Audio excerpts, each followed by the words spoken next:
ტელევიზია ინკოგნიტოს ჟურნალისტები მე ნინო გეგეჭკორი და მე თათა გუდგეიძე. დღეს ორიგინალურ სიუჟეტს შემოგთავაზებთ ორიგინალური დავალებით.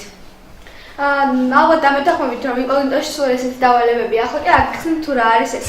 ესე იგი ჩვენ გვაქვს პატარა შავი ფურცლები მოცემული, სადაც უნდა დავხატოთ როგორ წარმოგვიდგენია ჩვენ ინკოგნიტოს ლოგო და უნდა ავწეროთ იქ ქვემოთ არის სპეციალური ადგილი ამისთვის განკუთვნილი. ახლა კი დროს აღარ დავკარგავთ და ბავშვებს დავუძახოთ. ბავშვებო.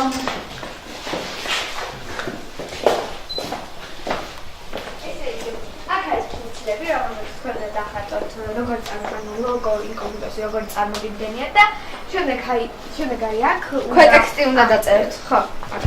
რატო? ახლა კი მოდი დავიწყოთ. ჩვენ შემოგიერთდებით. ჩვენ ყველა დავბრუნდებით და ჩავწერთ და გაჩვენებთ როგორ გამოვიდა ჩვენი ინკოგნიტოს ლოგო.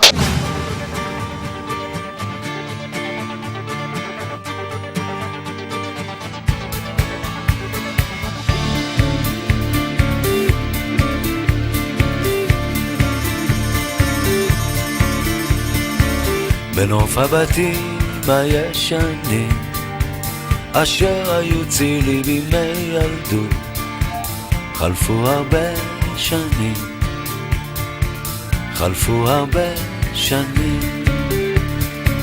נוף הבתים כבר מתפורר וקירותיו נעלם. მოგესალმებით ტელესტუდია ინკოგნიტოს ჟურნალისტი რუსო ხურციძე და მინდა გაჩვენოთ ჩემი ნახატი ესე TV ინკოგნიტო და უსასრულობის ნიშანი და ჩემი ახსნა ესე რომ ტელევიზია ინკოგნიტო 60 და უსასრულო. მოგესალმებით ინტერნეტ ტელევიზია ინკოგნიტო ჟურნალისტი ნიკოლოზ გურჯეჯიანი. დღეს ჩვენ დავალება იყო ლოგო უნდა შეგოსრულებინა ინკოგნიტოსი. და აი ესეთი ლოგო შევასრულე, ვფიქრობ საინტერესო და ლამაზია. ინკოგნიტო უპირველეს ყოვლისა ინკოგნიტო რა თქმა უნდა ტელევიზიის სახელწოდებით და ეს ორი პირქი ვფიქრობ ამ პირქებზე უამრავი ის არია, რომელიც არის წარმატების სიმბოლოა. რომელიც არსაც დაადგები, ის იქნება შენი მომავალი. მოგესალმებით ინტერნეტ ტელევიზია ინკოგნიტოს ჟურნალისტი ნინო გეგეჭკორი. დღეს ჩვენ მან ჩამოგხვდა ორიგინალური დავალება, უნდა დაგვეხატა როგორ წარმოგვიდგინა ჩვენ ინკოგნიტოს ლოგო და მე ესეთ დავხატე ორ ნაწილად გავყავი. სიცოცხლის ხე და ცხოვრების ხე. კიბერად, საფეხურებად. ხო კი მე წაკითხავთ რა ქვეტექსტი რა არის ამისი. სიცოცხლის ხე, რამდენ წიგნს წაიკითხავ და რამდენ კარგ სიუჟეტს ჩაწერ, მით უფრო ბევრი მწიფევაში შეგხვდება და წარმატებები შენს ხელშია. ახლა კი ცხოვრების კიბეზე თუ რა დავწერე, იმის დაკითხავთ. გაფრადებული საფეხურები ცხოვრების განვლილ ნაწილს ნიშნავს, როდესაც რაღაცას მიაღწიე.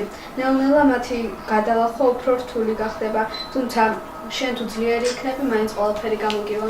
აი როგორ წარმოგვიდგენია მე ინკოგნიტოს ლოგო. მოგესალმებით, მე ინტერნეტ ტელევიზია ინკოგნიტოს ჟურნალისტი თათა გურგეიძე. მან შემოგცა დავალება, როგორ წარმოგვიდგენია, დავხატოთ როგორ წარმოგვიდგენია ინკოგნიტოს ლოგო. მე ესეც დავხატე. ეს არის წვიმის წვეთები. ყველა წვეთს აქვს თავისი მნიშვნელობა. მეგობრობის ჩვენ სიცოცხლის და რაც არის ყველაფერს არ უნდა აყუროთ ცუდად და ამას გვასწავლის ინკოგნიტო. აიგო ჩემი დროც მოვიდა. მე ვარ ინკოგნიტოელი ნიაჯეიძე და ეს არის ჩემი ნახატი. ვფიქრობ კარგად გავართვი თავი. ამ ნახატში ჩანს დიდი ხე, რომელიც შემკულია ვაშლებით. ჩემ წარმოსახვაში ეს ხე არის ინკოგნიტოს გაზრდილი თაობის ხე, რომელიც უამრავი ჟურნალისტებით ამ შემთხვევაში ვაშლებით არის, ასე ვთქვათ, გაჯერებული. ეს ორი ხე, რომელიც თელის გაზრდას ვართ ჩვენ და ინკოგნიტოს მომავალი თაობა, რომელიც ვცდილობთ რომ დასახულ მიზანი, ასე ვთქვათ, ავისრულოთ და გავხდეთ ისეთები, როგორიც ინკოგნიტოს გაზრდილი თაობა. მადლობთ რომ მიყურე და მიყურეთ და აიგანებთ. ნახვამდის. მეც მოგესალმებით. ინტერნეტ ტელევიზია ინკოგნიტოს ჟურნალისტი მე ნინია ბუგიანიშვილი. დღეს უნდა დაგვეხატა ესეთი რაღაც, როგორი წარმოგვიდგენია ინკოგნიტოს ლოგო. აი მე დავხატე და შევეცდები ახლა გაგიმარტოთ ეს ნახატი. ხე რომელიც დავხატე ბოლომდე აყვავებული არ არის. ინკოგნიტოს მოვალეობა რომ ეს ხე ბოლომდე აყვავოს, ძალა ერთობაშია. ჩვენ ერთად შეგვიძლია მთელი სოფლიო დავიპყროთ და მთაც გადავდგათ. მოდორება და სიბეჯით წარმატების საწინდარია.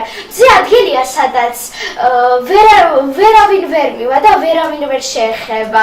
იცით რატომაც, მაგრამ ჩვენ ერთიანი ძალებით შევძლებთ. ცისარტყლა, რომელიც მე დავხატე, ინკოგნიტოს კურსები არის. მომავალი ჩვენია. გმადლობთ რომ მიყურეთ. მოგესალმებით ინკოგნიტოს პირველ კურსელი ჟურნალისტი ნინო კილაძე. დღეს მან მოგცა დავალება დაგვეხატა ლოგო. და მე დავხატე ესეთი ლოგო. დავხატე მიკროფონი, რომელიც ჟურნალისტისთვის ყველაზე მთავარია. და დავხატე ვარსკვლავები, რომელიც ნიშნავს, რომ ყველაფერი კარგია და კარგად იქნება.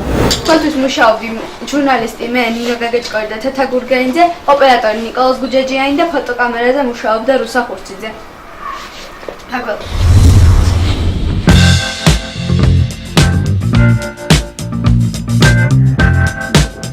ჩემი მეგმა ყოფილა ხუშინელი დღე.